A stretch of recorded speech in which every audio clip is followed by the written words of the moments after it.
بسم الله الرحمن الرحيم إن الحمد لله نحمده ونستعينه ونستغفره ونؤمن به ونتوكل عليه ونعوذ بالله من شرور أنفسنا ومن سيئات أعمالنا من يهده الله فلا مضل له ومن يضلل فلا هادي له أشهد أن لا إله إلا الله وحده لا شريك له وأشهد أن محمدا عبده ورسوله ثم بعد. Allah subhanahu wa ta'ala says in Surah Al-Baqarah, verse 256, أعوذ بالله من الشيطان الرجيم لا إكراه في الدين قد تبين الرشد من الغي فمن يكفر بالطاغوت ويؤمن بالله فقد استمسك بالعروة الوثقى لا انفصام لها والله سميع عليم. Allah says there is no compulsion in the deen, no forcing or making somebody change the deen by duress and force. Okay, it's not possible because nobody can force your heart. They can force you to say something with your tongue, and that doesn't count under duress. Okay? But they can't force your heart. Impossible. So la ikraha fi din. Okay? There's no compulsion in the deen, in the religion, the way of life, in your belief. Nobody can force you to become a disbeliever, even if they torture you. And even if you say it with your tongue under torture, it doesn't count as long as your heart is full of iman. And nor can you force somebody to become Muslim. It doesn't count if you force them. If they didn't believe in it and they just said it to say it, that doesn't count. قَدْ تَبَيَّنَ الرُّشْدُ مِنَ الْغَيِّ. And the right path, okay, al-rushd, the guidance, has become distinct and clear from the wrong path. These are the two camps. There will always be two camps, the camp of Iman and the camp of Kufr. The camp of Tawheed and the camp of Shirk. The camp of Haqq and the camp of Batil. The camp of the truth and the camp of the falsehood. The Muslims and the disbelievers. There's always going to be these two camps. Okay? In one camp there is the believers, the Muslims. Those who believe in Allah, the Anbiya, the angels, the Mujahideen, the Salihin, the Siddiqeen, the Ulama, the Mujahideen, the Khulafa. They are in the camp of Islam. And in the camp of Kufr, you have all of the kuffar. We don't distinguish between them. Okay? Some people, they think, oh, why do you hate the Jews? There's nothing personal about the Jews. We hate all kuffar. It's all of them. Doesn't matter what religion they are. Doesn't matter which type of kafir they are. For us, they are all what? Millatun wahida. Al-kufr millatun wahida. The kufr is one deen, one religion. Because the fact is, it's not Islam. Anything not Islam is kufr.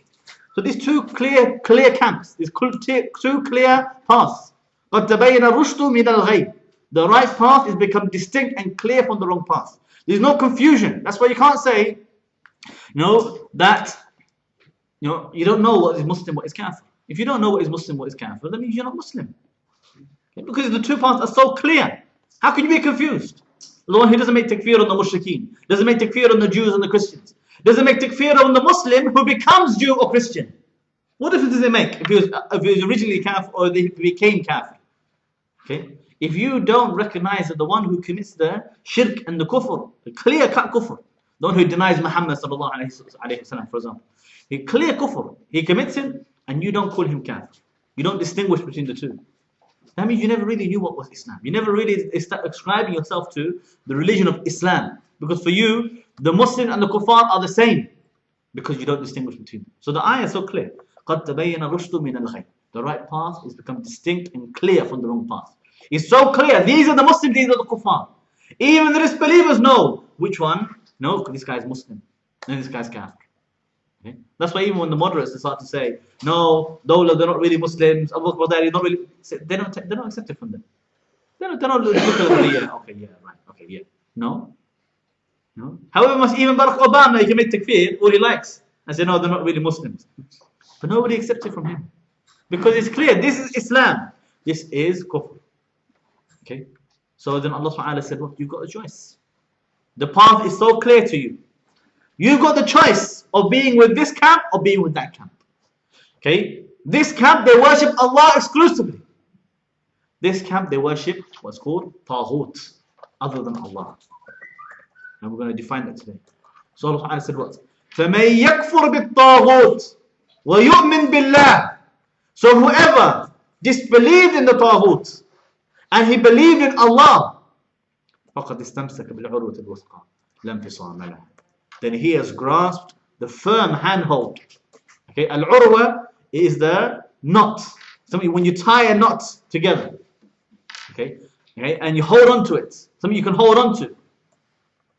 Okay, the most firm handhold, al-urwa al-wuthqa, is known as what? Al-kalimatu la ilaha illallah. Okay, Ibn Abbas said, al-urwa al-wuthqa, okay, فهي كلمة لا إله إلا الله. That strong, firm handhold, it is the kalima, the word La ilaha illallah. Okay? This saying of Tawheed, that there's none worthy of worship beside Allah. La ilaha, you disbelieve in all Taghut. You say there is none worthy of worship illallah, except Allah, I believe in. That's called, okay, at-Tawheed. Okay? Al-Urwatul Wuthqa.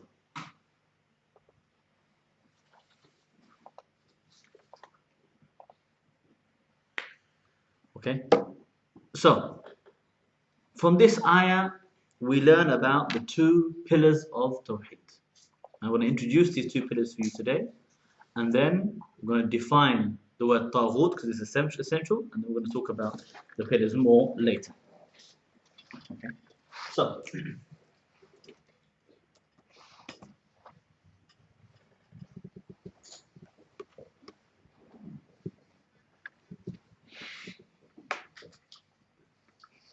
pillars of Tawheed.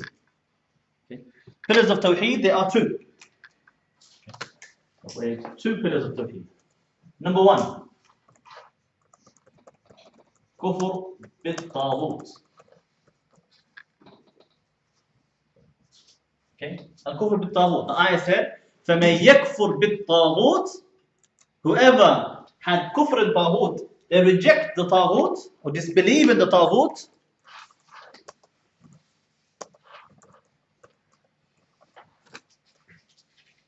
Okay, I'm not going to define Taghut yet because that is going to be the topic of today.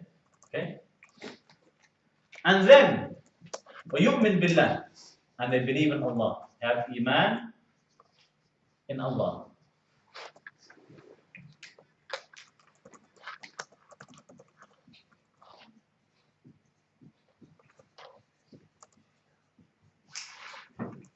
Belief in Allah. These are the two pillars of Tawheed.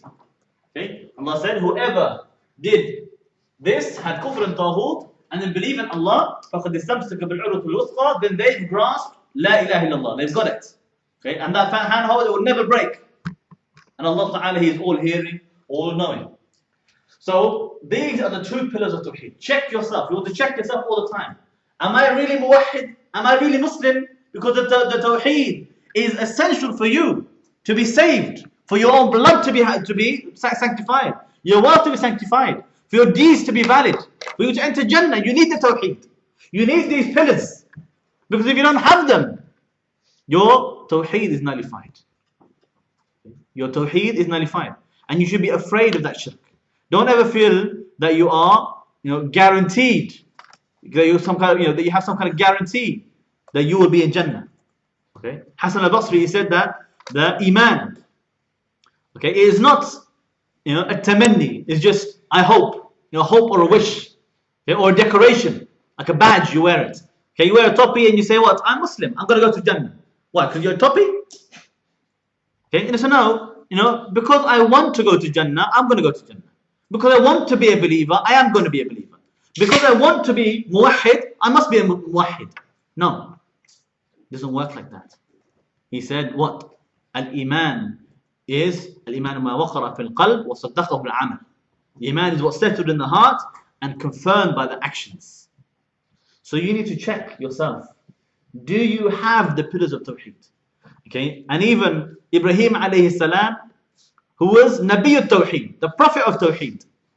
Okay, he is the one who He told us he is an example for us to follow. In his Tawheed, his clear, open Tawheed. Even he was afraid, that he could fall into the shirk without realizing. Okay? Because that's how dangerous it is. The shirk is something that could reach you while you didn't even realize. Okay, when you didn't even realize. In Surah Ibrahim, verse 35, Allah subhanahu wa ta'ala says, وَإِذْ قَالَ إِبْرَاهِيمُ رَبِّ جَعَلْ هَذَا الْبَلَدَ آمِنًا وَاجْنُبْنِي وَبَنِيَّ أَن نَعْبُدَ الْأَصْنَامِ. He said, okay, when Ibrahim said, "Oh my Lord, make the city secure for me and save me, protect me and my sons from worshipping idols." Okay, this is Ibrahim alayhi salam. He didn't just say, "Look, what if I'm muwahhid? So there's no way that the kufr or the shirk can ever penetrate into my heart." No, he didn't think like this. He never thought, "I'm safe, I'll be fine, no problem. I will never ever become mushrik." He never thought like that. Even though he's the Nabi and he's infallible. And his two sons are who exactly? Okay, Ismail and Ishaq, two Nabis as well. All three of them are infallible. And yet he was afraid. What if we fell into the shirk after we had Tawheed? Surah 14 verse 35. So even he was afraid, look, what if we change after we were on Tawheed and we fall into the shirk? Okay?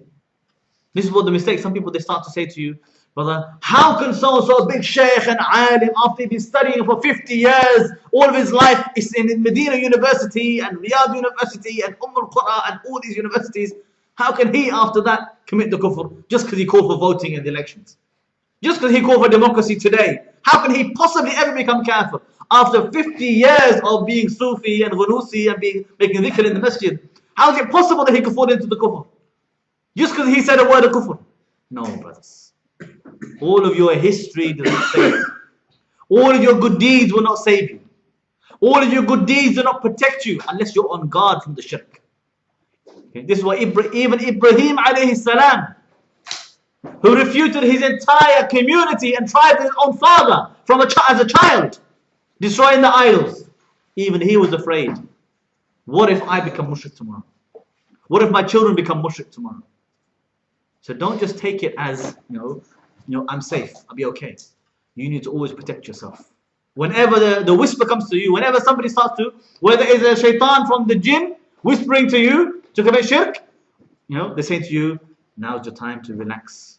Look, maybe there's a little bit of maslahah in this election. Maybe if we just vote for him, maybe we just ward off this evil. Maybe maybe we have more success in this way. Or you have a shaitan of the ins, shaitan of the mankind, of the human shaitan, coming to you with his big fatawa and his big turban, giving khutbah in the masjid. Come on, your vote is an amana, is a trust. You must give your vote. Don't betray it. Don't abandon it. Both of them shaitan. Both of them are shaitan. So we should make this dua and be on guard from that shaitan that wants to take us away from the tawheed and falling into the shirk. So what are these two pillars exactly? Al-kufr bil-taghut wal-iman billah. Okay, At-Taghoot is, I'm going to summarize for you now quickly. It is anything worshipped or followed or obeyed instead of Allah. That is called Taghoot. So we want to reject it, disbelieve in it. We want to keep distance from it. We don't want its help. We don't want its prizes and rewards and awards and come and give me a medal. Why do I want a medal from the Taghoot for? Why do I need shaitan to give me a medal? What for? Okay? We're not interested in pleasing the Taghoot. We're interested in pleasing Allah. We're not interested in worshipping Taghoot. We want to worship Allah. We're not interested in fighting for Taghoot. We want to fight for Allah. Okay? This is how we understand the difference between the muwahhid and the kafir. The Muslim fights for the sake of Allah, calls for the sake of Allah, calls the people to Allah, worships, obeys, follows, loves Allah. And the kafir, he fights for the sake of Taghoot. He means for another reason other than Allah. Okay? Let's say to you, why are you fighting in the name of Islam, name of Allah for? As if what? To fight in the name of, kill people in the name of democracy. That's okay. As long as democracy, it's fine. No. The one who fights in the name of democracy is fighting in the name of Taghoot. Killing in the name of Taghoot. Murdering and raping. All these people they do. The funny thing, the Muslims never raped, they never tortured, they never killed the children. No, you don't have these cases, of the Islamic State, for example, beheading children or torturing children. That's what Bashar al-Assad does. Okay, they said that they go to war and they're sending drones. Why? Because Jihadi John, as they call him, he killed somebody and filmed himself killing somebody. Okay, and he happened to be somebody Western. At the end of the day, that's obviously what makes his blood real blood. At the end of the day, Okay? And that's the reason why they went to war. Why? Because they made a video. They made a video and they killed somebody on the video. And now when you see this other video that's come out, I don't know if you've seen it, there's a video now from the Iraqi army where they have a young child, 9 or 10 years old, and he is a captive, he's a prisoner, tied up, and they shoot him on the head on camera, on film. So where are the drone strikes in Baghdad? Where are all the coalitions to say, declared, we need to fight against the Iraqi army? No, Iraqi army is their ally, is their friend. It was never about violence. This war is not about how can we stop the violence, how can we stop people being killed, how can we stop the, these people killing each. No, that's not the reason why they're going to war. They knew the Iraqi army had been killing and murdering long before the Islamic State was established. They knew Bashar al-Assad had been killing long before the Islamic State was been established. They knew the PKK were a terrorist organization, even banned in the UK. And yet they are, you got this man who went to fight for the PKK, okay, from Britain. Free, no problem. And even they're praising him, glorifying him now on the TV. You see, it's not about, stopping fighting, violence. It's not about stopping bombs, or killings. No, they're fighting against Islam. What they don't want is for Islam to govern and provide security and welfare for the people. They don't want that to be the case. They want their own puppets there, even if they are murderers and rapists and killers. So anyway, back to what we were talking about. At-Taghoot. Okay, At-Taghoot. If you don't know what Taghoot is, you got a problem. Because you need to have kufr in Taghoot in order to be Muslim. Okay. Now I'm not saying here that if you don't know the meaning of the word Taghoot, you're not Muslim. Okay? Because the concept people will not. But you should recognize the Sharia, so you can know, exactly what we're talking about. So we need to study, what does this ayah mean? Okay, what is the Taghoot? Okay, what is a Taghoot? Let's go on this word.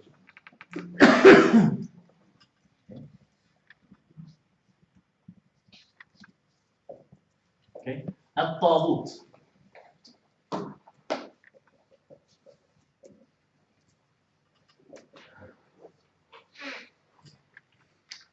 What is it?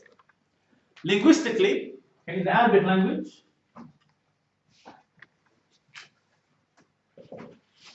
it's from the word tagha, okay, which means to transgress. Let's get another color.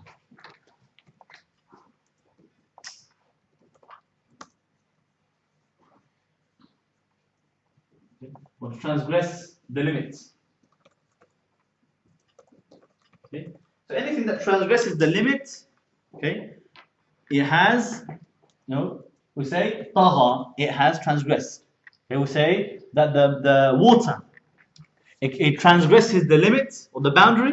For example, if you have a cup and the water goes over the limit, over the top, then it's transgressed the limit. It's gone over the limits. It's gone over the top. Okay. So anything which goes over the top or goes beyond the boundaries is called transgression. Is called Tughyan, or he has, tagha. In the Arabic, we put it in the past tense. Okay, say tagha is he means it transgressed or he transgressed. Okay, so one of the linguistic meanings we're talking about, the one who transgresses the limits. Okay, and even Allah Ta'ala says in Surah Nazi'at. Okay, he said, let me get the reference for you exactly, inshallah.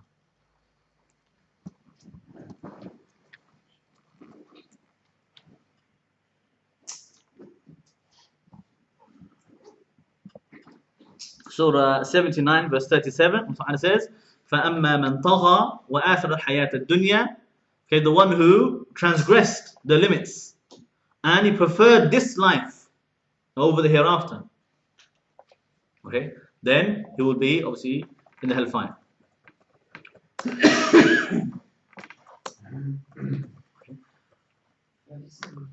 37 to 38. Okay, so Surah 79, 37 to 38.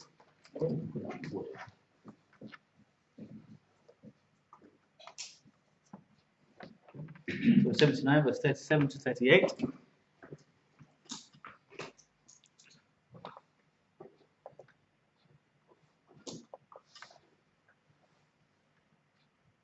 Okay, so this is the linguistically the meaning of that. So technically, in the Arabic language, anybody who goes beyond the limits, they are, say, Taghoot. Okay.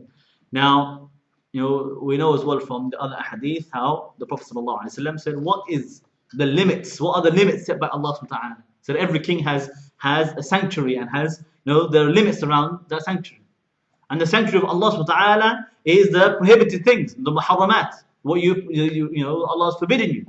So the one who goes over that limit, he has transgressed. He's transgressed upon it. He's Tagheen, you could say. They are transgressors. The way Allah says in another verse as well, Surah 51 verse 53, Allah says, أَتَوَاصَوْا بِهِ بَلْ هُمْ قَوْمٌ طَاغُونَ.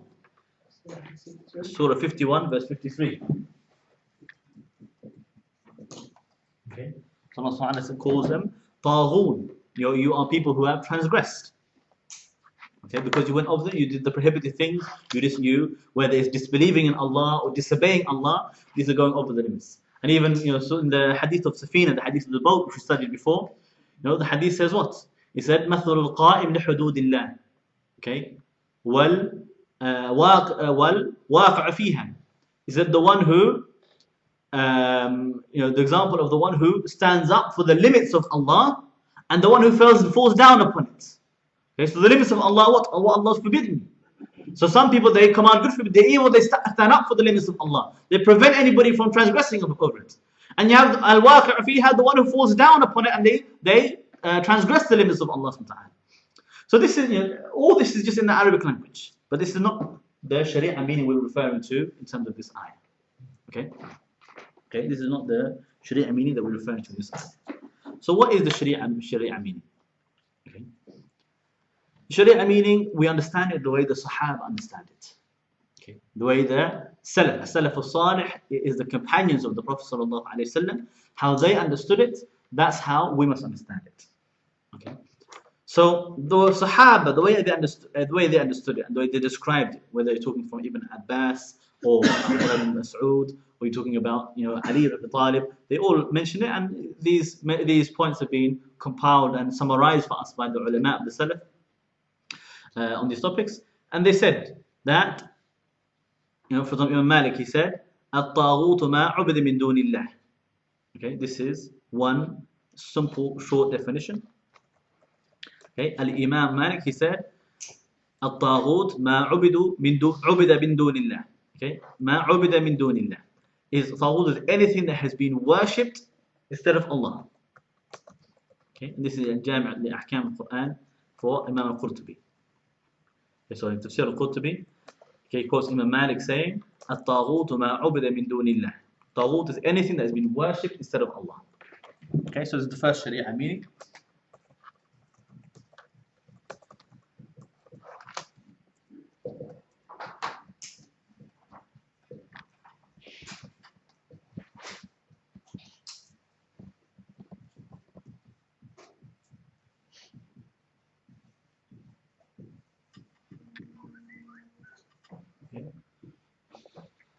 Okay, so anything that's been worshipped. Okay, so if people have worshipped an idol, the idol is Taghut. If people worshipped, a man, okay, and that man is Taghut. If the people worship Shaitan is Taghut. If the people worshipped a cross, that cross is Taghut. If the people worship a law, that law is Taghut. And we'll talk about many different types and forms of Taghut later on. Imam Ibn al-Qayyim, he said, in Salath al-Usul, in the three foundations, he said, الطاغوت ما تجاوز به العبد حده من معبود أو متبوع أو مطاع. He said, the Taghut is anything, okay, the slave that, anything that goes beyond the limits, okay, from those that have been worshipped or followed or obeyed. Meaning instead of Allah. Yeah, so he said anything, okay, any slave that goes beyond the limits, okay, from those who have been worshipped, followed or obeyed. Okay, so he added here worshipped, followed or obeyed.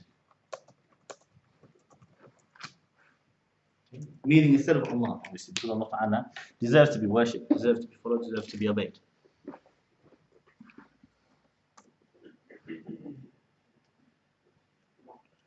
Okay.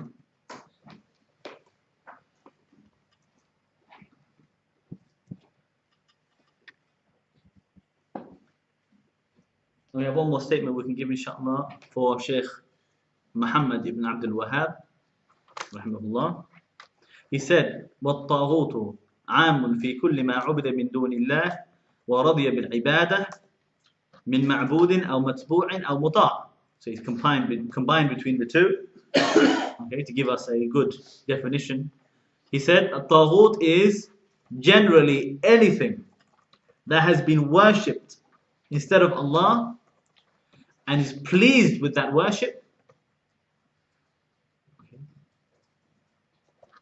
whether he was worshipped, ma'bood, matbu' or muta', followed or obeyed. Okay, worshipped, followed or obeyed.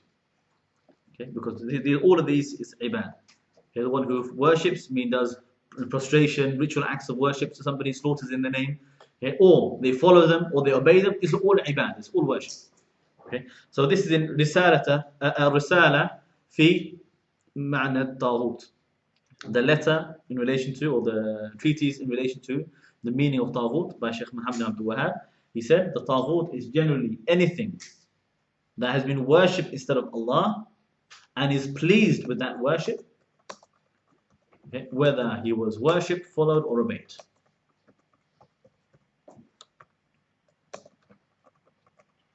Okay.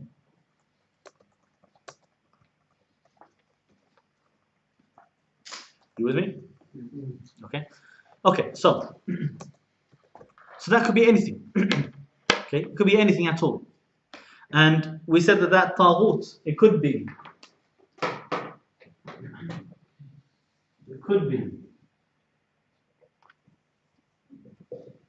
okay, human, could be jinn, okay, could be both. Okay. One of the hadith, Umar al-Khattab radiallahu anhu, he said that Taghoot huwa shaitan. The Taghoot, it is shaitan. Okay, shaitan is from the jinn. So the shaitan, we know as well, the shaitan could be human as well. So, because the ayah says, مِنَ الْجِنَّةِ وَالنَّاسِ, from the jinn and from mankind, you have both from shaitan. So it could be human shaitan, could be jinn shaitan. Every Taghoot is shaitan. And every shaitan is Taghoot. Okay, according to the definition of Shaykh Muhammad Wahhab.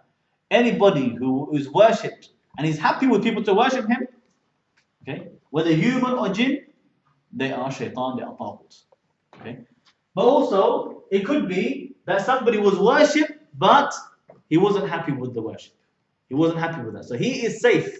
He is not accountable for that.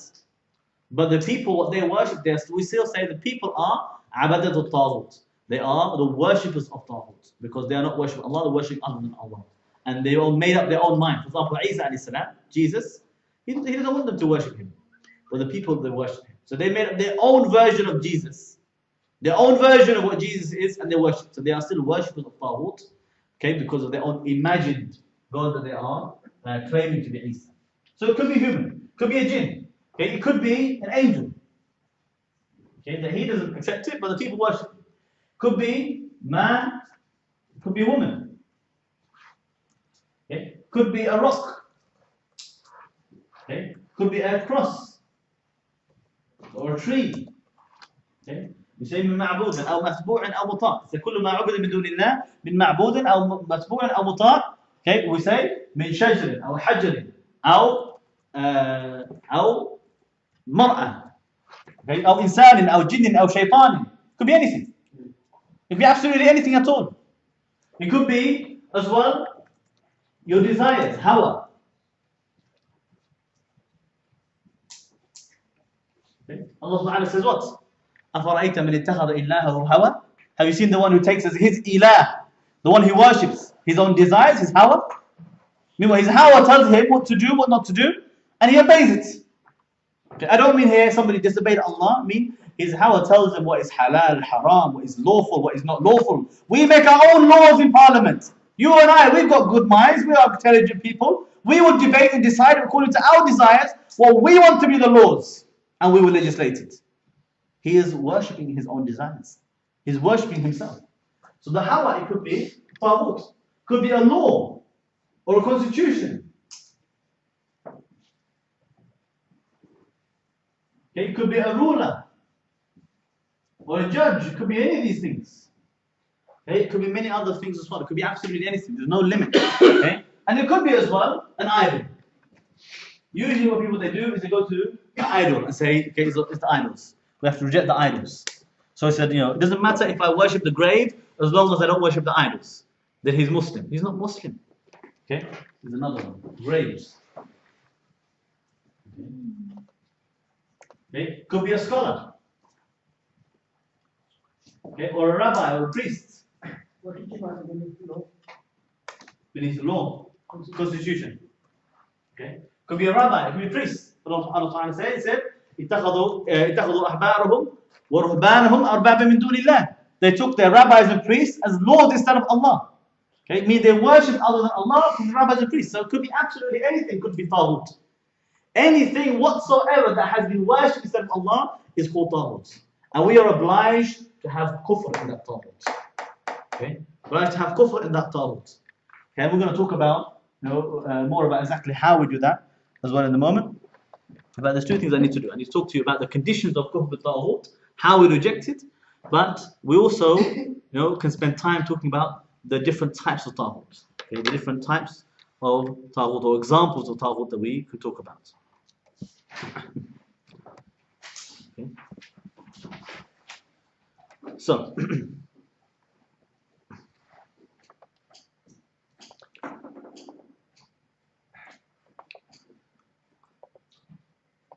let's talk about here, inshallah, first the heads, the worst of all of these Taghoot, and the branches of a Taghoot as well.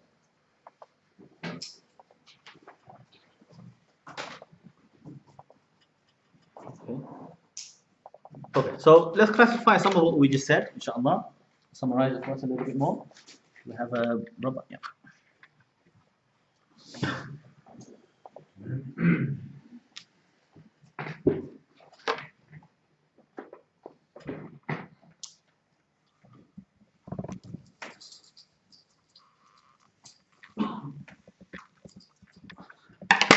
Okay, so types of Taghoot.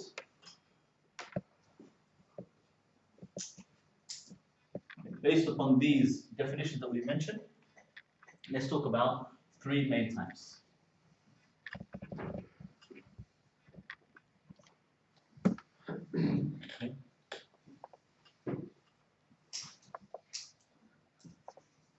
Which side should I start from the right? Okay. So we have الطواغيت المعبودة.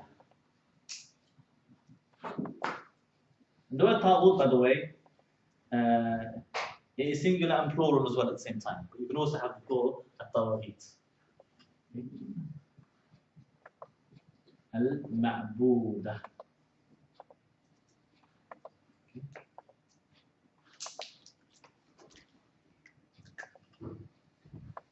Worshipped. Okay, so the one that is worshipped instead of Allah. So worshipped instead of Allah. So we'll talk about a little bit more exactly what that means. Okay, and we have the second one we said. الطواغيت المتبوعة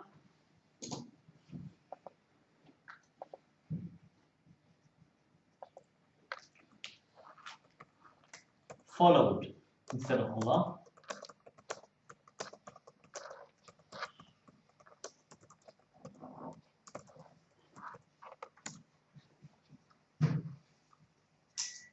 And we have الطواغيت المطاعة.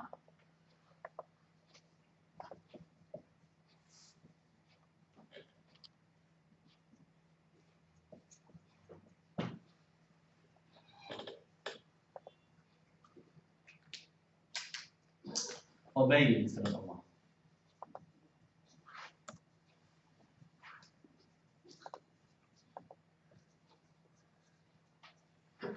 Obeyed instead of Allah.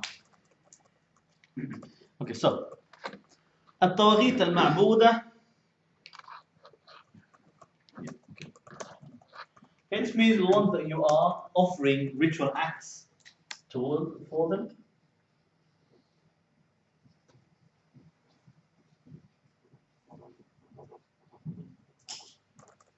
Okay, so ritual acts, I'll put here this.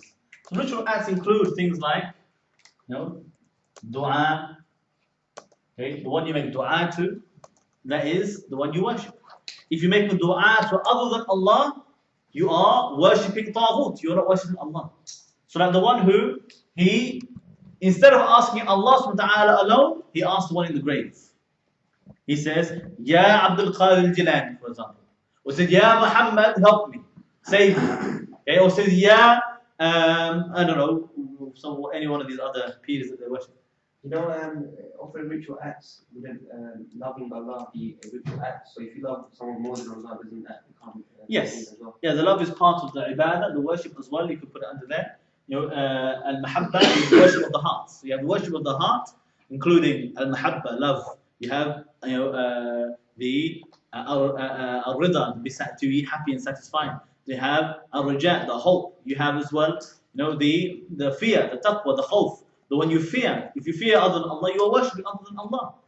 Okay, so but from the ritual acts that we see as well, especially what are common, the dua, okay, is one of those. Okay, the Prophet ﷺ said in the hadith, Sahih, he said, "Ad-du'a ibadah." The dua is worship. Okay, the dua is worship. So the one you offer dua to, if it's other than Allah, you committed shirk in Allah subhanahu wa ta'ala. Okay, so he makes dua to the grave, for example. Okay, isti'ana and istighatha, these are similar. Okay, isti'ana, okay, and istighatha. Okay, seeking the help and the appeal that you make when you are in dire need. Who do you go to? Who do you turn to? Turn to Allah subhanahu wa ta'ala. Ask, oh Allah, help us, help me. When we say in the ayah, إِيَّاكَ نَعْبُدُ وَإِيَّاكَ نَسْتَعِينُ, only you we worship, only you we seek help from. So if you ask the help that only Allah can give, and you ask for that help from somebody else, okay, you are worshipping Him. So asking help is different types. You can ask somebody something which they're capable to do. For example, I can say to the brother, could somebody get me a cup of tea? For example, I don't actually want a cup of tea. But I could ask somebody, could you're capable to do that? You're able to do that. Or you can say, brother, look, I want to get married to so and so sister, and I'm afraid of her father. Can you come and talk to him for me, please? Okay, I'm not looking to get married either. But just so you know, this is one type of example. You can ask for that kind of help. That is permissible because it's within your capability. But if you say to somebody, Akhi, Abu Wala, can you forgive my sins? It's shirk in Allah. He can't forgive sins. Okay, so when they go to their priest, the Catholics, they go to their priests and they go to them what? To seek forgiveness for his sins. He said, well, confess my sins to you, and he says, I forgive you. Oh, what are you talking about? You forgive you? Who the hell are you to forgive? Okay, you can forgive your own right. Okay, somebody owes you money, you say, no, I forgive you. For my money, but you don't own the forgiveness for your sins. The sins belongs to Allah. It's something which Allah forgives. The forgiveness of the sins belongs to Allah. So if you're asking isti'ana, you're seeking their help, and istighath, you're appealing to Allah for things which only Allah can do. Okay, and you're asking the people for that, not possible. So man in the grave, we have no children, give us children. This is shirk in Allah. Okay, so save us, save us from this volcano, this earthquake. What are you talking about? Okay, you can say to somebody, go throw me that rope so you can get me out of the water. No problem. But save our lives, as if the people can give life, take life.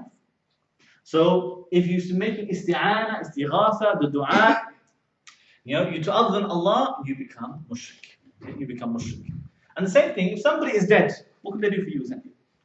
The hadith says the one who, when you die, all of their deeds come to an end. Okay, except for three. Meaning the three things that remain are things they've already done in the past. It's nothing new. So you can't ask somebody in the grave, pray for me, do this for me, do that for me, intercede for me. It's not acceptable because he's dead. He passed away now. Including Muhammad sallallahu alayhi wa sallam. He passed away now. Abu Bakr as-Siddiq, he said what? Whoever worshipped Muhammad, let him know that he's dead. But if whoever worships Allah, Allah is alive, he'll never die. Okay? So Muhammad sallallahu alaihi wasallam, he passed away. His deeds are finished. You can't ask him for anything anymore. Okay? So here we can look. The dua, when people they offer it to the graves or to the dead, okay, or seeking the forgiveness from the priest, okay, or to an idol, or a cross, and they go there, go to the idol, they're asking the idol, okay, and they're sacrificing for the idol. It's another one as well. Ritual acts, slaughtering in the name of somebody. This is why the jinn, you see, the one who involves in magic, he will always commit the shirk, because the jinn will ask him, order him to do some kind of shirk.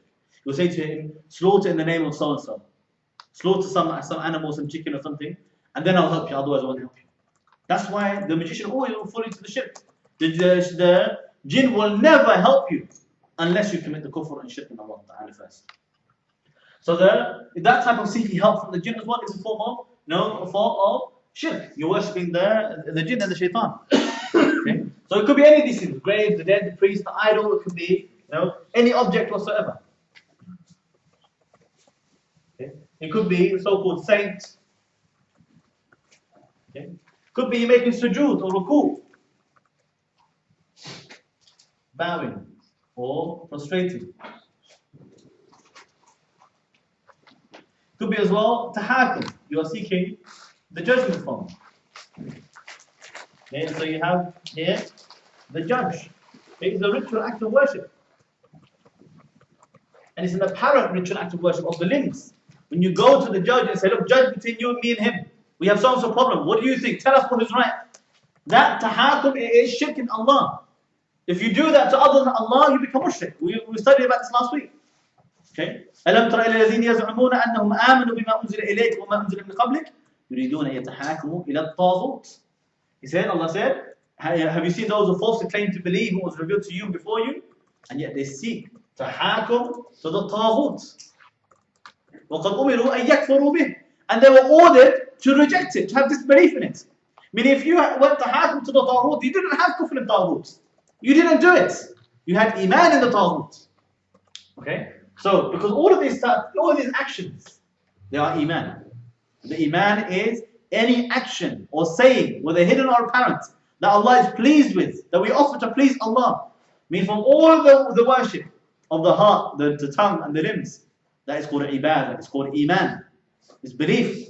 So if you offer these to other than Allah, to any of these, you've had iman in the Taghoot and kufr in Allah.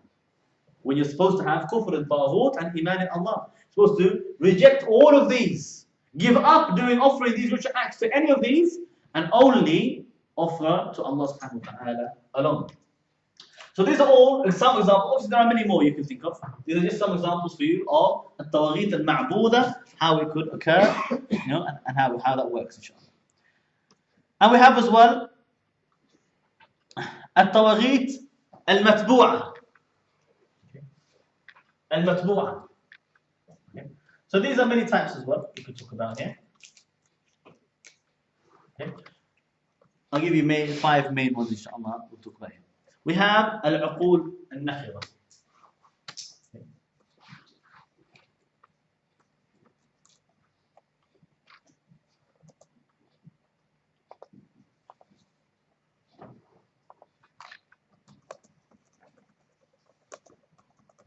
So the empty mind.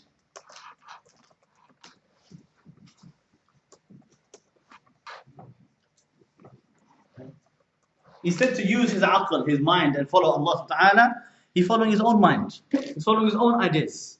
He decided to just follow whatever he thought was good. And the Prophet ﷺ said what?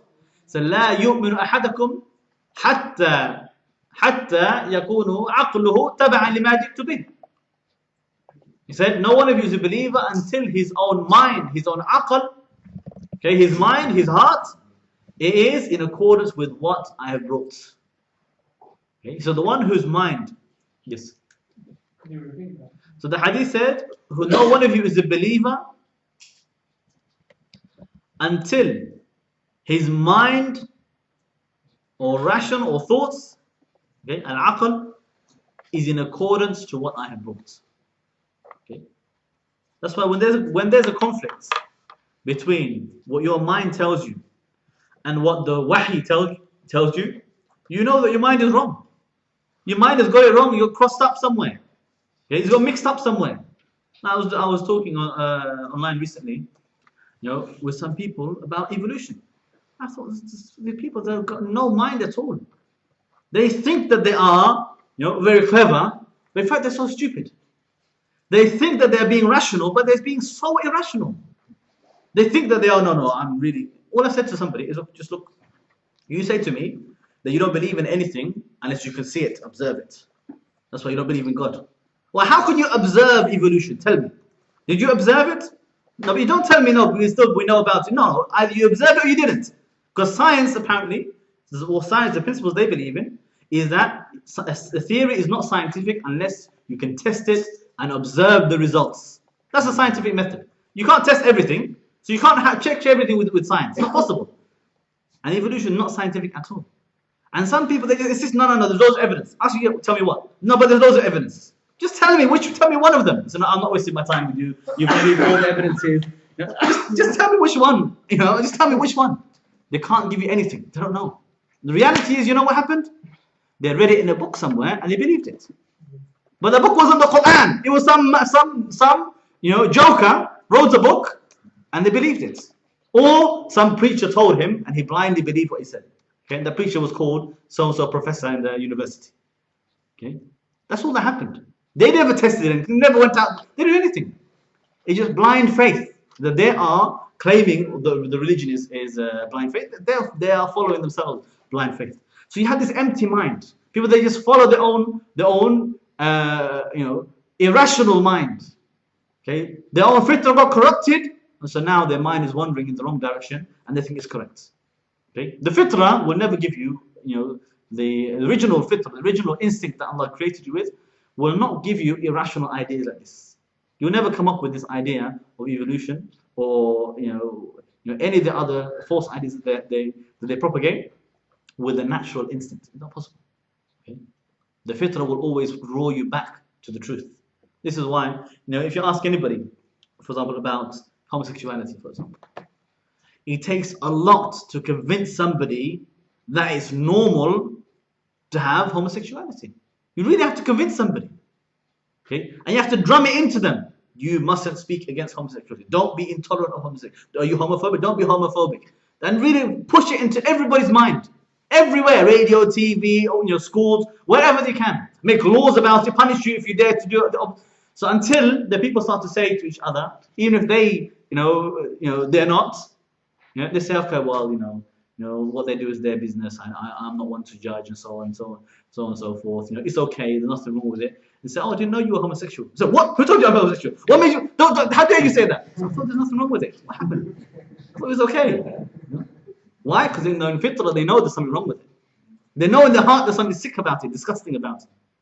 Okay? So the mind that Allah created you with will not accept these things. Will not accept the zina and the adultery to be okay. Okay? But it can be corrupted. And the one who starts following his empty mind and leaving what Allah sent down, and they want to follow that empty mind instead of following the revelation, they are following the Taghoot. Okay, al-uqul, okay, al-nakhira. And number 2, al-hawa. Okay, al-hawa, the desires.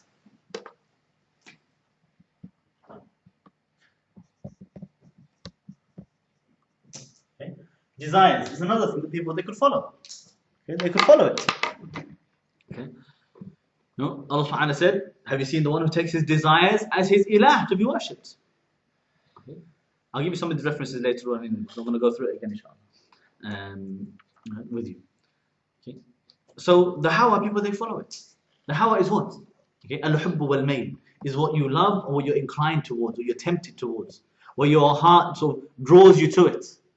So somebody who just thinks, this is the mentality of those who say, everything is halal, everything's okay, as long as you don't hurt anybody. If it's something good, I like it, I can see some goodness in it. I think that it's beneficial for me. Whatever I want to do is okay.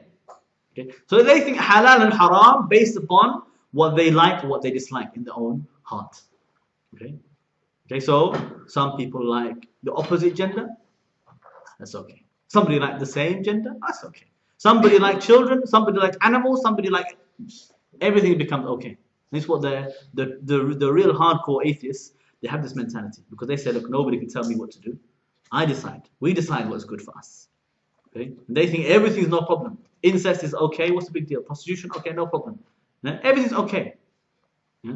So you see, the one who follows their desires, okay, and they let their desire be their legislator, their Lord, to tell them what is right and what is wrong, and they follow it. Okay, especially when they leave the guidance from Allah subhanahu wa ta'ala in order to follow his desires, then they have taken their own desires as a Taghoot. Okay? Now somebody says to you, Allah told you this. So no, but I don't want to do that. I want to follow this. I feel like this is better for me.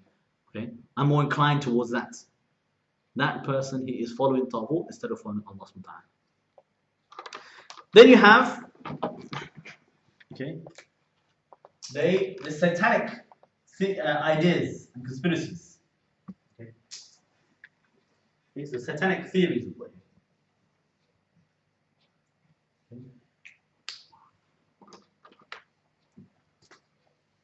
Okay, so all conspiracies and satanic ideas. Okay. So some people, they'll follow these as well.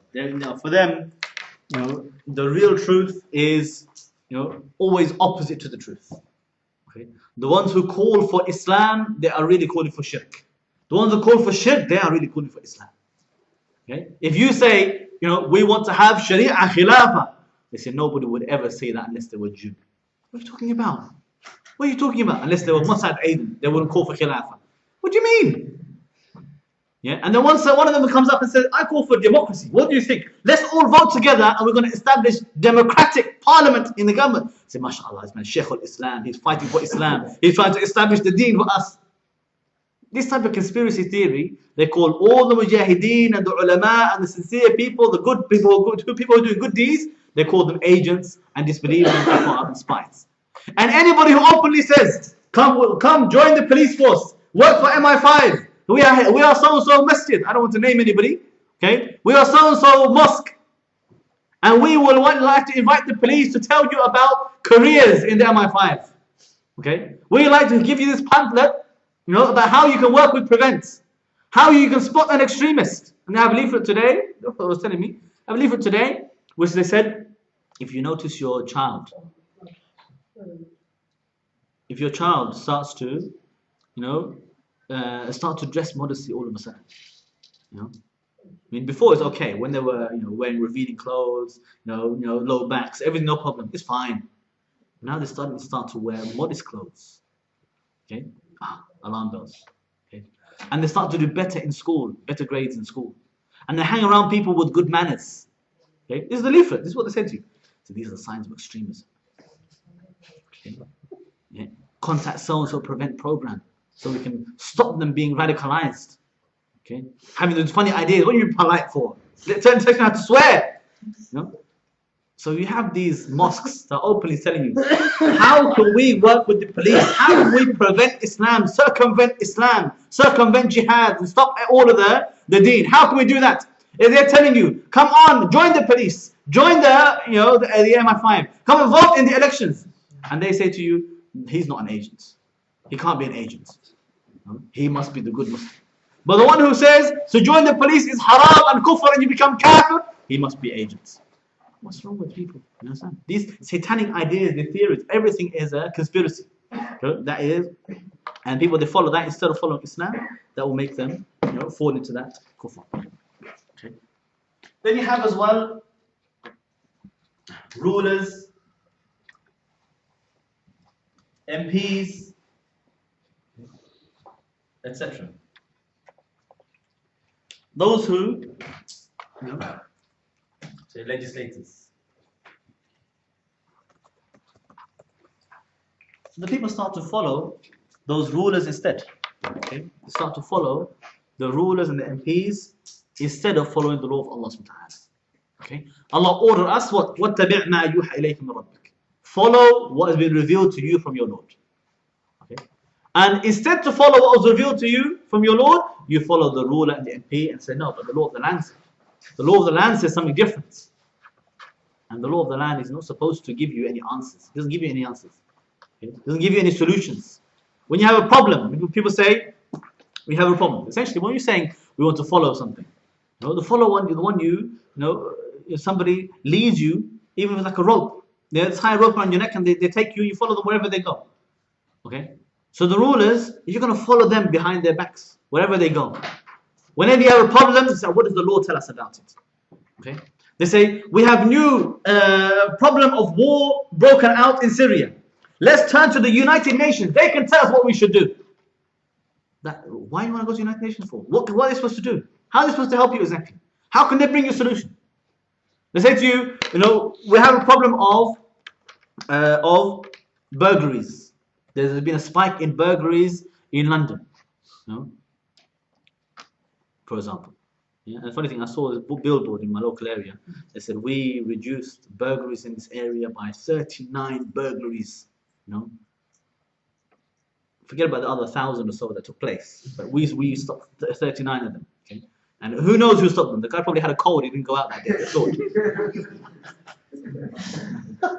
But in the Sharia, under the Khilafah, hardly they had 30 burglaries in 10 years in the whole country, in the whole land.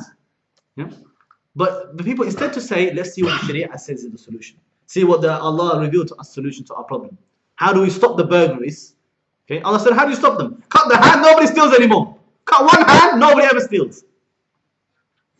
And then you have the kuffar. They give you solutions. They said, let's see what the MPs have to say. They must know how to solve a problem for us. Okay? So they will have a new solution for us. Okay? Or you have a problem of drinking. You have too many people drinking, binge drinking, date rapes, drink drivers, domestic violence, all the problems because of alcohol, which is a big problem of alcohol. People getting drunk and going to hospital. Why? Because of alcohol. So what's the solution? The Sharia says simple. Alcohol is haram, not allowed to make it, not allowed to buy it, not allowed to sell it. And the one who drinks it, we're going to lash him 40 lashes. Okay? Or 80 lashes. Simple. Go to the parliament, what's their solution? Okay. The solution is, we need to have 24 hours drinking.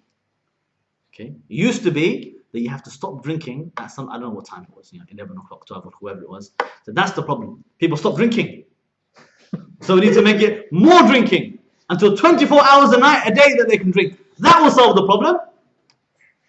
What exactly is that going to solve? How is that going to save anybody? But they think in their own mind that's going to save them.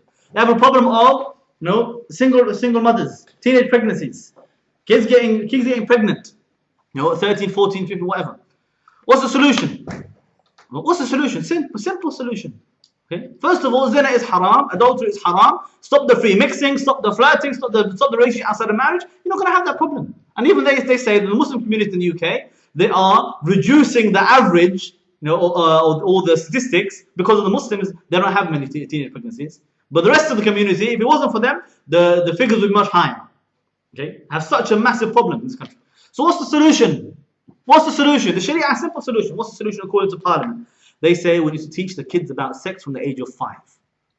That will stop it. But what are you talking about? So when people, they start to say, instead to turn to Allah, tell us what we should do.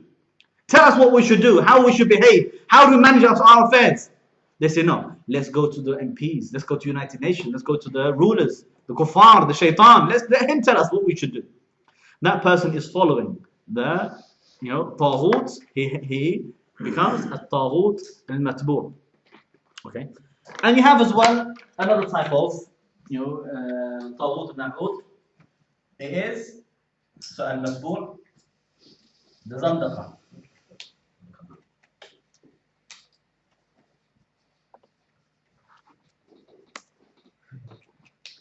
Zandaqa are those false ideas dressed up like Islam.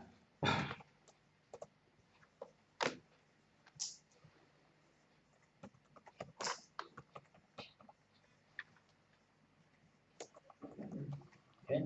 And these are very dangerous. Because those people, they pretend to you what they're doing is Islam. And they're teaching you as if, no, this is the real Islam. Okay? In fact, they are making complete kufr. Like the one who starts to fabricate a hadith, to justify his kufr. Especially the Shia Rafid, they do this. Okay? The Shia, the Nusayris, they are known for fabricating, evidences, fabricating a hadith. So they will, the Shia will say to you that they're following the real Islam. And they want to tell you that no, they are the true Muslims, and all the Sahaba were kuffar, and all the Sunnis are kuffar. Okay? And even the mothers of the believers, they condemn them. And then they say, no, they are following the true Islam. Okay? If you're going to follow them instead of following what Allah revealed, okay, you're going to fall into the shirk. You're going to fall into the shirk. Okay? Or the one who says to you, like you have Erdogan, and you have Mursi, and Hamas, and all these other groups, Ikhwan al-Muslimin, what they say to you is that they're trying to establish Islam. They want to establish Islam, and they just have to do some kufr to do it. In order to reach it, they need to do some kufr. Yeah? And people, until now, they keep asking me. They ask the question, what do you think about, what about Mursi? What about Erdogan? I say, yeah, he's kafir. What's the problem? What's the difference? He said, yeah, but they really want Islam. Okay, when he embraces Islam, he'll be Muslim. Yeah? It's good that he wants Islam. Let him embrace it. But as long as he's on the kufr, he's going to be kafir. As long as he's ruling by man-made laws, he's going to be kafir. So you don't say he's ruling by man-made laws for the sake of Allah. He's ruling by the shirk and the democracy for the sake of Allah.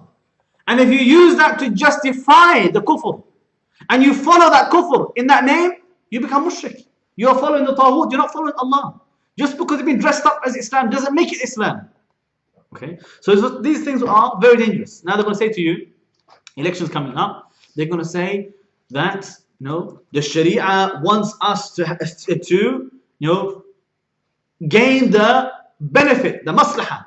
So the objective from maqasid al-Sharia, from the objectives of the Sharia is jalb al-masalih wa dar al-mafasid, is to achieve the benefit and to prevent the harm. Okay? So now they will say to you, therefore,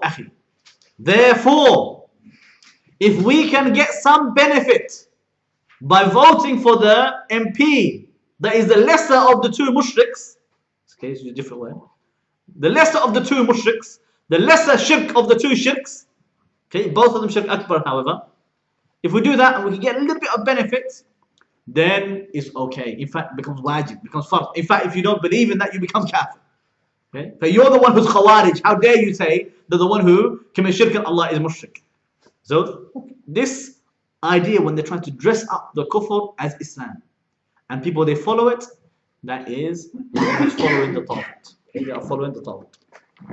And you have as well al-Tawaghit al-Mutara. Okay? So this could be from the jinn, okay? Or it could be from the human. Okay? The laws from the from either of these. So the shaitan, he is from the jinn, and he whispers to you, and he tries to convince you, and he tries to order you, to worship him, to commit the shirk. And if you obey him, then you fall into the shirk. Okay? If you obey him, you fall into the shirk. Okay? And those jinn as well, the shayateen, they will whisper to their own allies from the humans as well, and they will tell them to debate with you about the law of Allah subhanahu wa ta'ala. Okay? To debate with you about the laws of Allah subhanahu wa ta'ala, and if you obey them, you become mushrik. And there's one ayah, inshallah, I want to bring here. Very important one.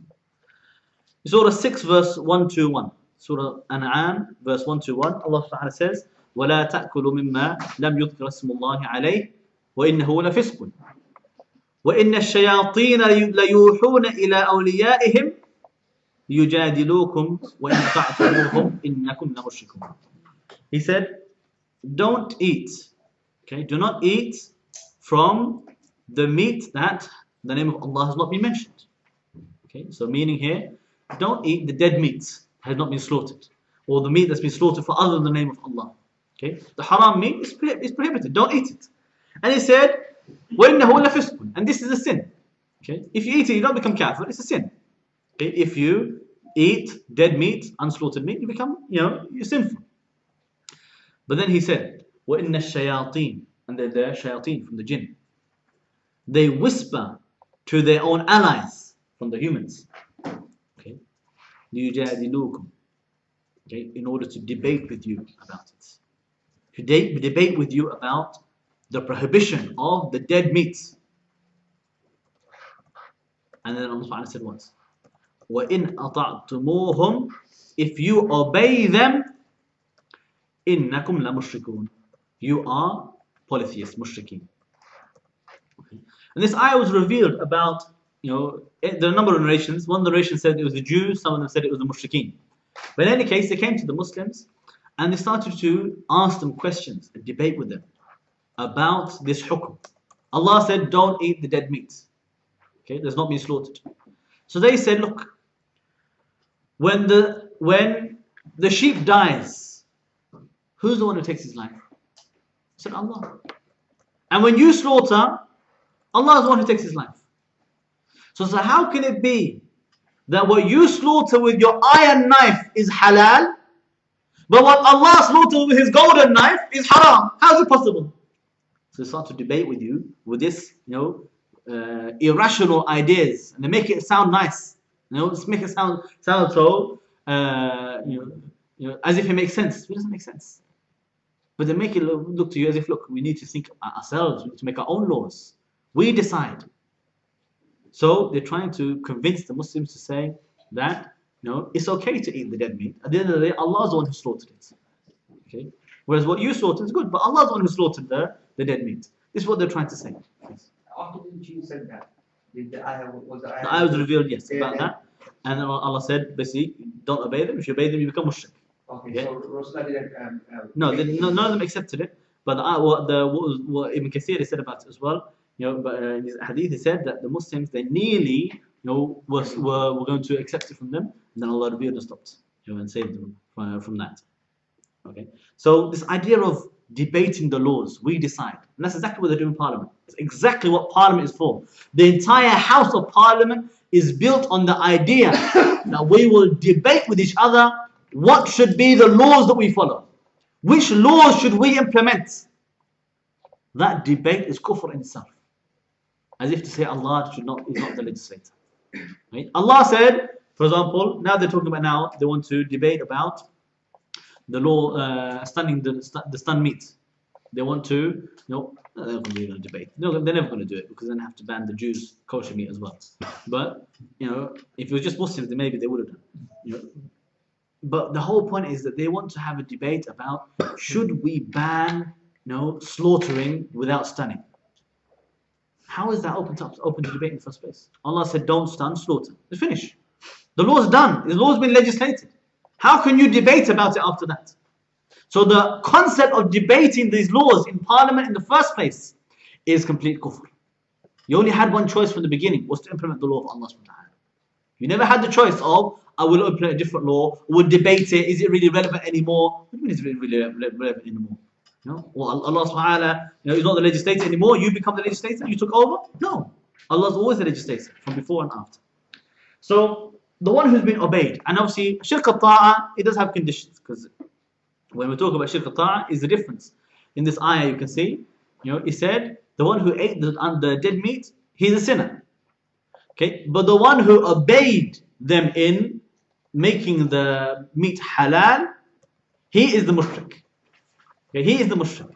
So the obedience is the one who obeys somebody thinking that his law is the one that makes you accountable or not. Meaning, his law will make you sinful or rewarded.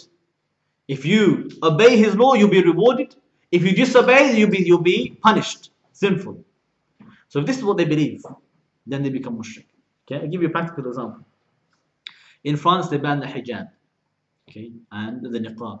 Okay, but the hijab, even in the schools, it's been prohibited. It's been illegal. It's made illegal in France to wear the hijab in the schools. Okay, I'm talking about the headscarf, not just the niqab. Okay? So this is obviously clear kufr law. Okay, now if there's a girl who went to the school and she didn't wear the hijab, why? Because she never wore the hijab.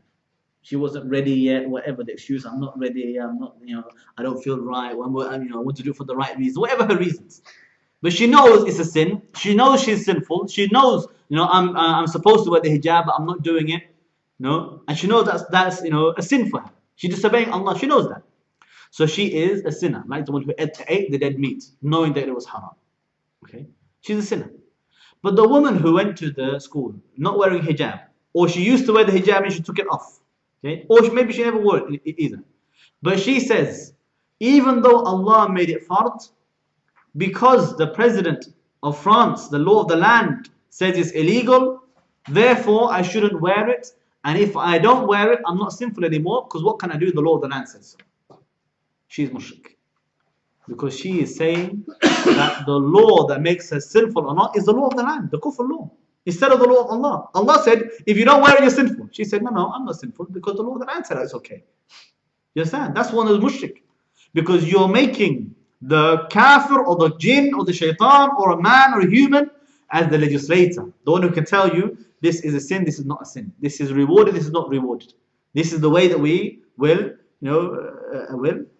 establish the management of the affairs of the people based upon their own man-made laws.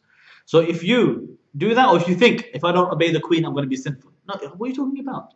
The queen is not Allah. Allah is the one that if you disobey him, you are sinful. Okay, so that's what's called obedience. When you think, if I disobey them, I'm going to be sinful or punished. And if I obey them, I'll be or if I obey them, I'll be rewarded.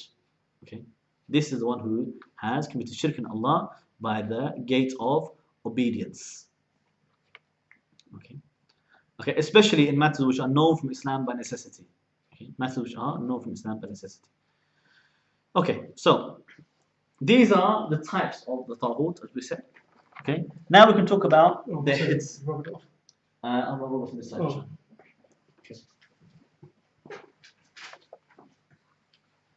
So the heads of Taghoot now.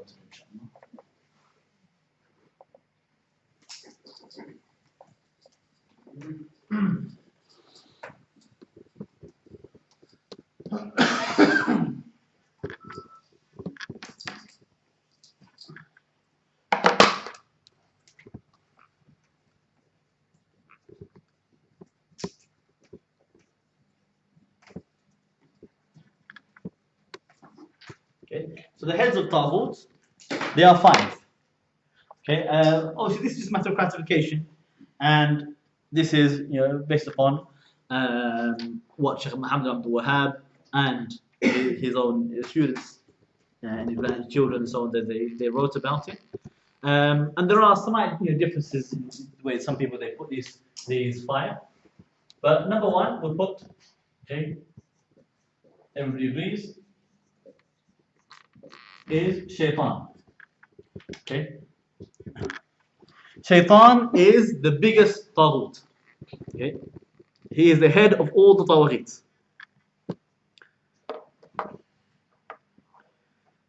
Okay,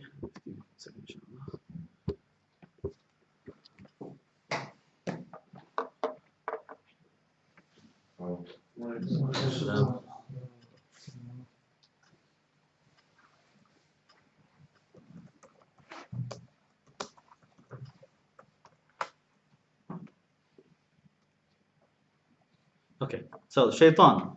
Okay, because the Shaitan calls you to obey, worship, or follow other than Allah. He will always order you towards that, call you towards that. So the one who obeys him, he's obviously going to be mushrik. Surah Yasin, verse 60 to 62. So Surah 36. Okay, and there's more than one verse we quote here, but one is enough for each of these points, inshallah, for now. Okay, Allah subhanahu wa ta'ala says, أَلَمْ أَعْحَدْ إِلَيْكُمْ يَا بَنِي آدَمَ أَنْ لَا تَعْبُدُوا الشَّيْطَانَ إِنَّهُ لَكُمْ عَدُوٌّ مُبِينٌ. Okay, وَنَعْبُدُونِي هَذَا صِرَاطٌ مُسْتَقِيمٌ وَلَقَدْ أَضَلَّ مِنْكُمْ جِبِلًّا كَثِيرًا أَفَلَمْ تَكُونُوا تَعْقِلُونَ. Allah ta'ala says, didn't I have a covenant with you, O children of Adam, that you do not worship Shaitan? You should not worship Shaitan. Verily, he is a clear enemy to you. But worship me alone. You worship Allah alone. That is the straight path. And indeed, the Shaitan has led astray a large number of you. So shouldn't you then understand? Okay. Number two, Al-Hakim بغير ما أنزل الله. Okay, which is the ruler that rules by other than Allah's rule. Okay, by other than the Sharia.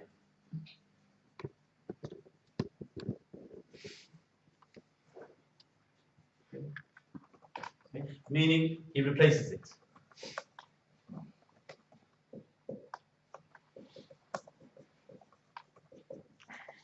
Just so we are not talking about the ruler who ruled by the Sharia but he committed some sins or some oppression. We're talking about the one who replaced the Sharia of Allah with something else. Okay, and this is mentioned by Shaykh Muhammad ibn Abdul Wahhab as the second head of Taghoot after the Shaitan, and we mentioned by many of the ulama from the Da'wah Najdiyya as the head of the Taghoot. And in fact, every single Madkhali would have read this at some point and maybe had to take a breath for a moment. But they would have read this and they would have learned it and maybe even memorized it even as well. And the only excuse that they come up with, they say that actually what those shuyukh meant was Taghoot linguistically is the one who went beyond the limits. So therefore technically anybody who disobeys Allah is Taghoot, and so it doesn't mean that he's kafir. So shaitan doesn't necessarily mean kafir, it could just be sinner. This is the mentality that obviously they go to. Okay. In fact, of course, this is the only one that they make excuse for. The rest of the heads of Taghoot are clearly kafir in their eyes as well. It's only this one that they find some way to make excuse for. So yes, the ruler who rules by other than Allah revealed, he is kafir. And he quotes here, Shaykh Muhammad Wahhab, he quotes Surah Nisa, verse 60. Surah 4, verse 60. Okay. Because Allah subhanahu wa ta'ala says what? ألم تر إلى الذين يزعمون أنهم آمنوا بما أنزل إليك وما أنزل من قبلك يريدون أن يتحاكموا إلى الطاغوت. He said, have you seen those who falsely claim to believe in what was revealed to you and what was revealed before you, and yet they seek judgments from the Taghoot? وقد أمروا أن يكفروا به, and they were ordered to reject it. ويريد الشيطان أن يضلهم ضلالا بعيدا, and the shaitan wishes to misguide you and claim misguidance. Okay. So the ayah is talking about those who go for judgment instead of the ruler that will rule by what Allah revealed. They go to, and Allah named him Taghoot, because he's going to judge or rule between them by other than what Allah revealed. Okay. So this is, the ruler who replaces the Sharia with anything else. The third head of Taghoot, okay, and some scholars they'll put number 3, the magician, Sahir. This is the one option, is not a problem. But I'm not going to put that one. Others they said, the scholar, okay, or judge,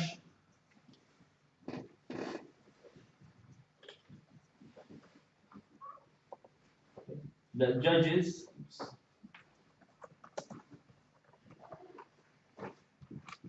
by other than what Allah revealed.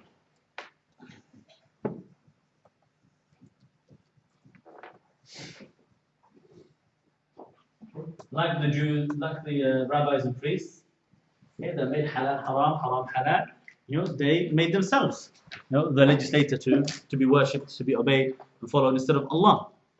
Okay. So here, Shaykh Muhammad Abdul Wahhab, he quoted Surah Ma'idah, verse 44.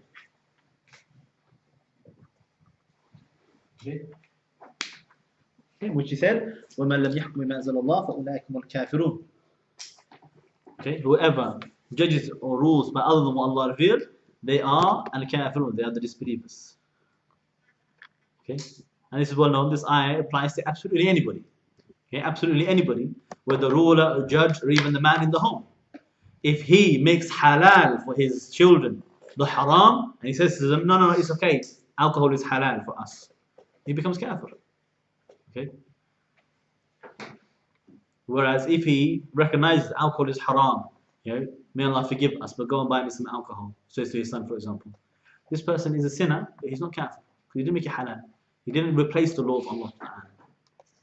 Okay. If he said to his son, doesn't matter what Allah revealed, we follow the law of the land. And the law of the land says it's allowed for us, it's halal. So therefore, brother, my son, it's allowed, it's halal, go and get some, it's okay.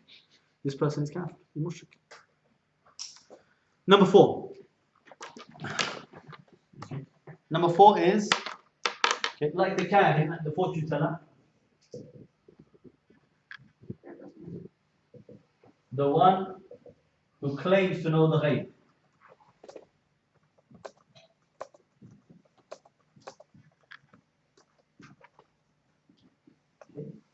The ghaib. The ghaib is the unseen, meaning anything that only Allah subhanahu wa ta'ala knows. Okay? That nobody, no creation can know it. Only Allah subhanahu wa ta'ala knows it. That is the ghaib. Okay? So this includes, for example, to know the future. The only thing we know about the future is what Allah revealed to us, to the Anbiya. Okay, from the signs of the hour and so on. That's why it's very dangerous when people start to predict things from the future that doesn't have an evidence. Okay, that doesn't have evidence, and they start to add, all sorts of things to, this knowledge of the ghaib of the future, and they insist on it as well. They said no, the Mahdi will come out in 2022. Okay, and it's going to be on so and so date, so and so time as well. Okay, and they say, in fact, right now the Mahdi is 6 years old. Okay? And he goes, and we think he goes to so and so school. No, you can't have this, speculating. It's too much. It goes too much. We stick to what the revelation tells us about the future, because the only way we could know anything about the future is by revelation. We don't make it up. Okay? We don't just make up things. Okay? Because the ghaib is only the knowledge that's known to Allah subhanahu wa ta'ala. Allah says in Surah Al-Jinn, verse 26, that He is عَالِمُ الْغَيْبِ فَلَا يُظْهِرُ عَلَى غَيْبِهِ أَحَدًا. Okay, He says Allah knows all the ghaib and He doesn't reveal it to anybody. Surah 72, verse 26. Okay. So He doesn't, reveal the ghaib to anybody, except for the one He chosen from the messengers, in which He only sends him some revelation, and He sends a guard with that revelation as well, to guard and prevent it from being, exploited.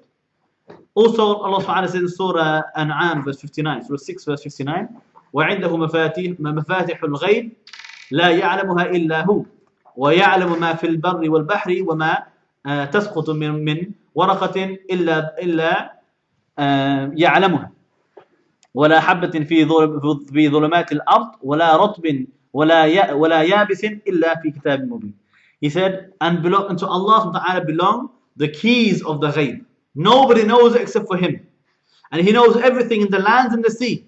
And there's no leaf that falls except that He knows it. And there's no grain in the darkness of the earth or anything fresh or dry except that it's written down in a clear record. Surah 6, verse 59. So the one who claims to have this knowledge instead of Allah subhanahu wa ta'ala, he is a Taghoot. He's claiming to have the attributes of Allah subhanahu wa ta'ala. Okay, he's claiming to have the attributes of Allah subhanahu wa ta'ala. So this includes the fortune teller, the one who, claims to look at the crystal ball and tell you the future, what's going to happen to you, or the palm reader, or the one who, reads your tea leaves, or whatever they want to read, okay, and they want to claim that they know the future with that, okay, they are Taghoot. They are claiming the knowledge of Allah subhanahu wa ta'ala of the ghaib. Okay, so they are from the heads of Taghoot. Okay, Mystic Meg, for example, she is Taghoot. Okay, she is Taghoot. So this is, the fourth head of the Taghoot. Number 5.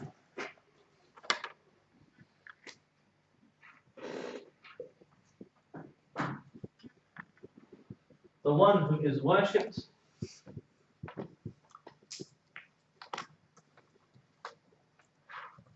and is pleased with that,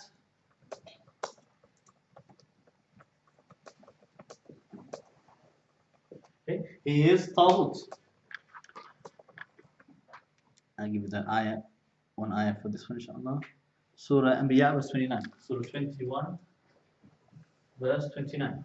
And so, for example, you have some of these, so-called peers, so-called saints, and their followers, they come and they kiss them, and they take barakah from them, tabarruk, and they make sujood to them, and then all these things, from their own so-called sheikh or teacher, or this type of thing, they are worshipping him.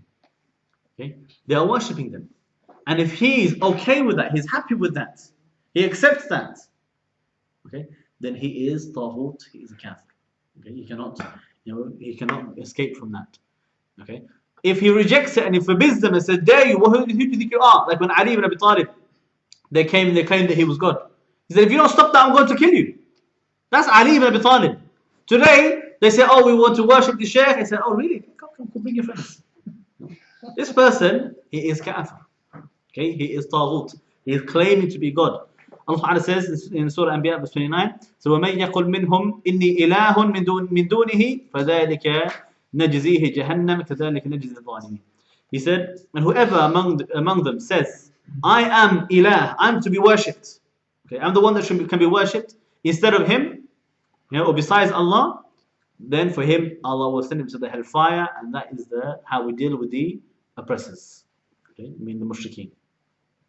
Okay, so these are the heads of the Taghoot. How are we doing for time? Okay, about 10 minutes. Okay, so I'll stop here so that we've got some time for question and answers. And what we can do next week, either we talk about the conditions of rejecting the Taghoot, or we can go into more detail about other examples of Taghoot, like we did with these 5. In a lot more detail, including to talk about the shaitan in more detail, the magicians, the hawa, the fortune tellers, with some of the evidences for each of these different types of Taghoot. Okay, I will decide that inshallah maybe afterwards. But there's many different examples we can give. I can list for you maybe about even if we don't go into all of them to detail, we can list at least about 20-30 different types of Taghoot examples, especially ones of today in modern times that you can recognize and know, so that we know how that we can reject these inshallah. وآخر دعوانا الحمد لله رب العالمين.